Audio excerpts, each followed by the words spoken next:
Okay, what we got here, sorry, let me position this a little better. We got a Xaviere, getting text messages here while I'm doing this. Sorry for the low light. My apartment's got very little lamps to it. You can see I got one behind me there and one in front of me in the kitchen. Xaviere precision bass. Just got it a couple days ago. What I'm doing is I'm comparing this to my Fender Noir precision bass, which is made in Mexico. Very cool bass, but I've had some little stupid problems with it though.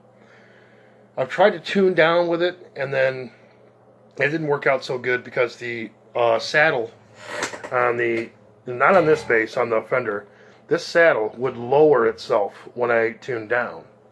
Like it would not be, there's not enough downward pressure on that saddle, so it would tend to lower itself as I'm playing and it's vibrating. That's a shitty problem to have. So I said, you know, this is just not going to work for tuning down. So I put regular strings back on it. They're a little bit light for that bass because they came with 105s as the E string. 45 through 105, I think, for your 4-string set. And what I had on it was 40 through 90, 40 through 95. That's what I had on it.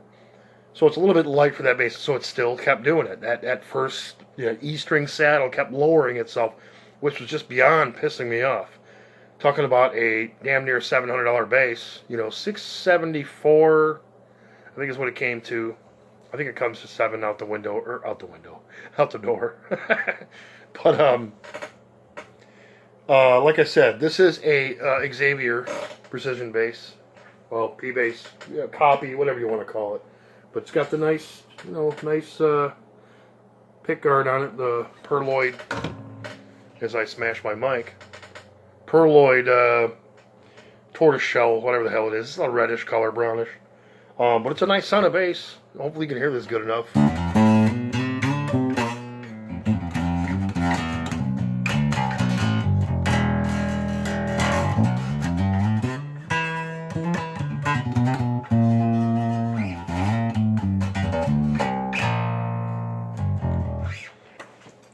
So here what we got is the Fender Noir precision bass. And what it has loaded in it is just a regular vintage standard pickup. You know, there's nothing super fancy about it. Regular basic bridge. It's made in Mexico. But what they did with this bass is just like some I don't know, specific looks to it or whatever. You can see the red line here along the pick guard. And then it's got the black headstock. Black, you know, matching headstock, whatever. Reddish Fender logo. So I mean, there's a lot of cool stuff about it, and I have these, like I was saying earlier, I have these strings on it where the bridge keeps lowering itself. I mean, it's a great sound of bass. I mean, you heard the other one earlier, but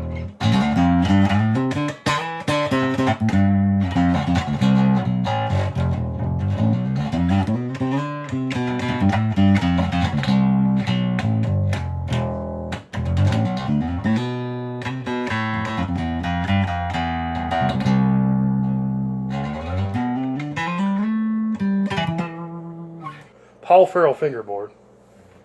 Like I said, just your basic made in Mexico precision bass. There's nothing fancy about it except the look, and that's it. Standard bridge, which don't get me wrong, I love the bass. It's a great bass, but like I said, I had that little stupid problem with the vintage Fender bridge. And why I'm doing this video is I'm like kind of without unboxing. I'm kind of unboxing and then saying the things that I like about each bass. And what I'm overall doing is giving a comparison in price. So that's what you're kind of getting here. Well, I'm going to point out all the cool things about the Xaviere bass, because you guys probably know well enough about the precision bass. It's made, like I said, made in Mexico. Great bass. I love it. I had those little problems with the bridge. I'm not having the problems with this bass and the bridge. And what I'm going to point out right now is the price. The price of the Fender was, like I said, six. I think it was priced to where it comes out the door, it's $700, and then you're good to go. Or maybe priced out the door $674 or whatever.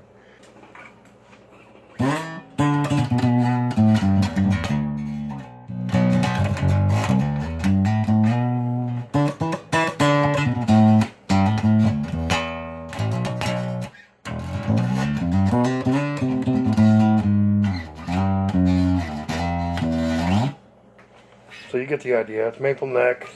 I wanted a wacky, crazy color, so I went with the mint green, whatever, seafoam, whatever you call it.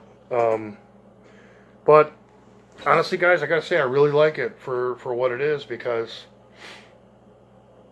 it's just everything your basic Fender would have on it. You know, made in Mexico, that standard style bridge, and I haven't had the E-string saddle lower itself with vibration or whatever.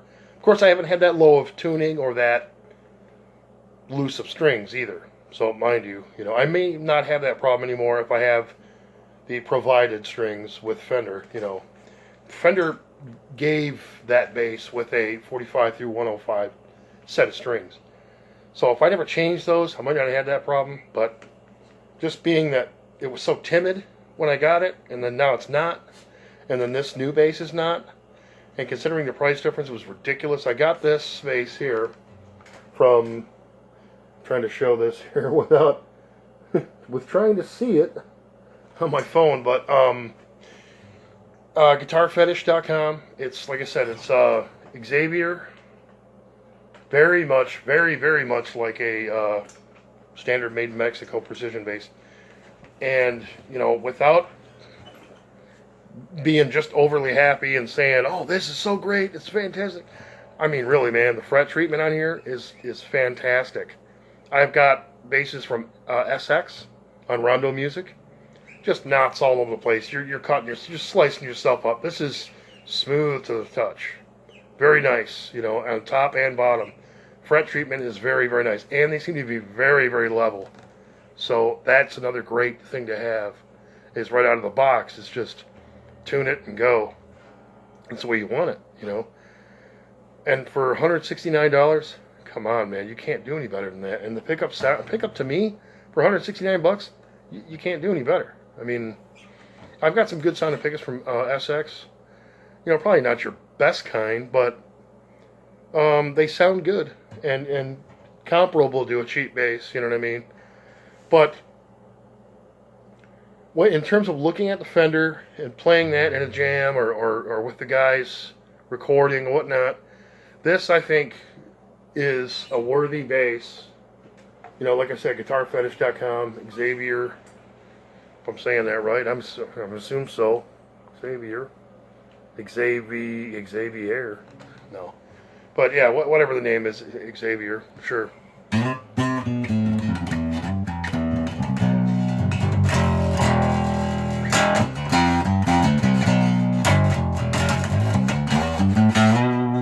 Make a pretty good pickup too, because I'm wailing on this hard right now, and I'm not getting that nasty, chunky. Of course, you guys probably hear a lot through the microphone on the phone, more than you can hear it on the amp, but.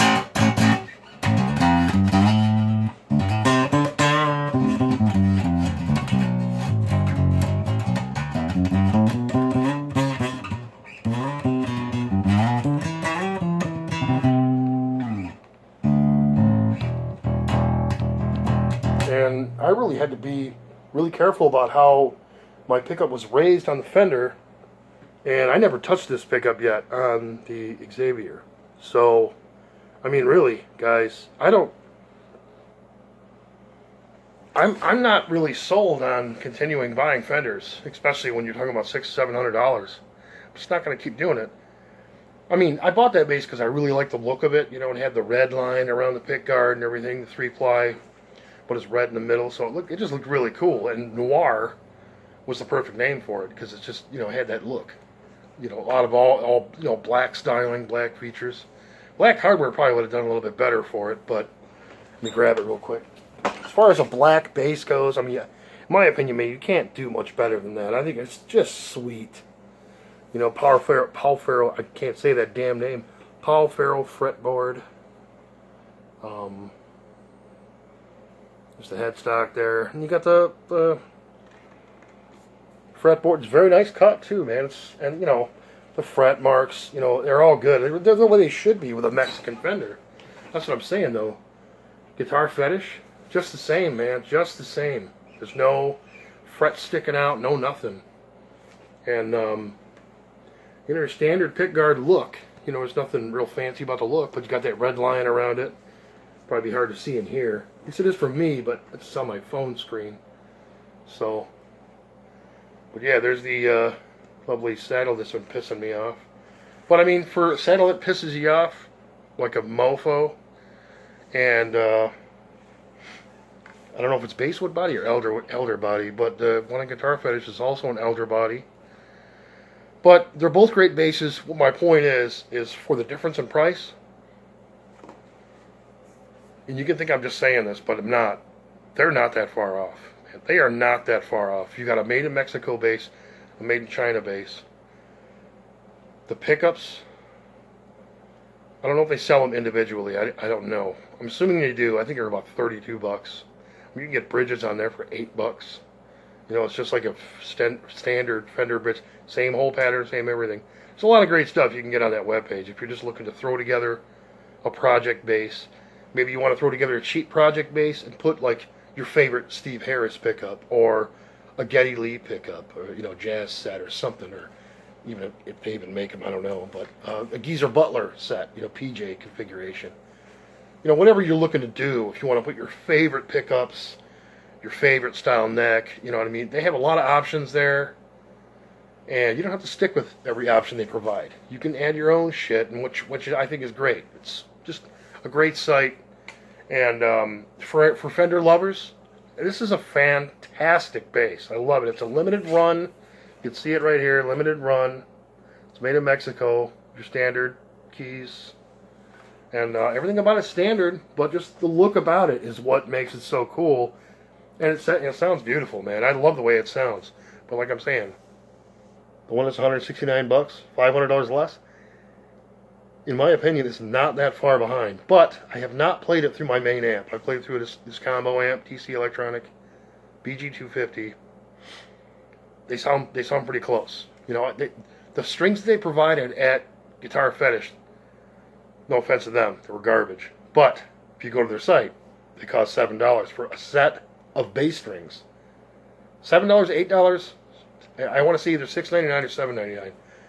You can't buy strings that cheap, you know. But they're not that great. I had to change them out in order to get the right sound I wanted. So anyway, man, I'm taking way longer than I wanted to. So hopefully it's a good video. You like it. You get something out of it. And if so, hit the subscribe button wherever it is, somewhere around here. It might be up there. Whoa. We'll see you guys. Thank you.